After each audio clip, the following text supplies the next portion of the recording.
Two well-known conservative political operatives facing charges tonight accused of trying to intimidate voters here in Michigan.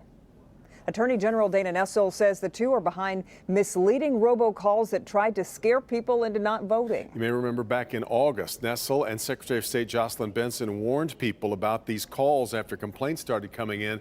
Jason Colthorpe spoke to the AG about the charges tonight. Jason. Devin, after that warning in August, the AG's office started investigating this. And bottom line, the AG discovered these two men were behind these phone calls that they say were lies aimed at trying to discourage Detroiters not to go and vote.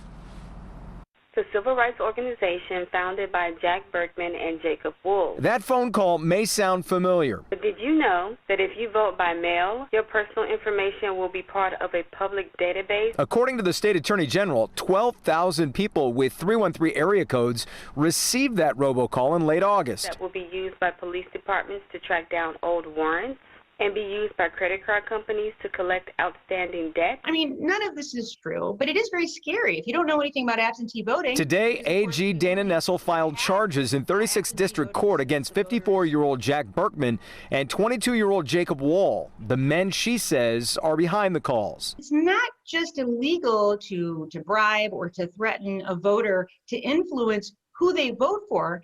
It's also a crime if it deters them from voting at all. And considering Michigan was decided by fewer than 10,000 votes in 2016, discouraging 12,000 likely Democrats to vote could have a massive effect. And our 16 electoral votes could really determine who becomes the next president in the United States. And these robocalls alone could impact who our next president is. Berkman is from Virginia and a conservative lobbyist, and Wall from L.A. He's known for promoting right-wing conspiracy theories and trying to smear prominent Democrats. And their legal troubles might not be limited to just Michigan. And then we absolutely intend to aggressively defend voters in this state and to enforce the laws. So you have these guys each facing 4 felonies in Michigan.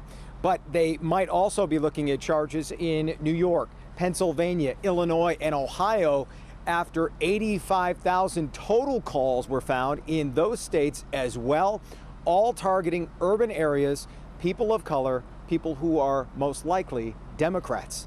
Devin. Jason, as you mentioned, these guys live in other parts of the country. So what does that mean for getting them to face charges here? What are you hearing?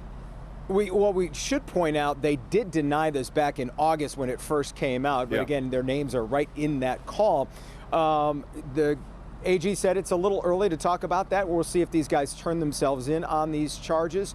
But she also is interesting, not the first time they've actually been on the AG's radar here. Some of their other shenanigans, they've already looked into possible legal issues with these guys that had related to smearing prominent Democrats. So we will have to wait and see if they show up in person or if they do need to be extradited.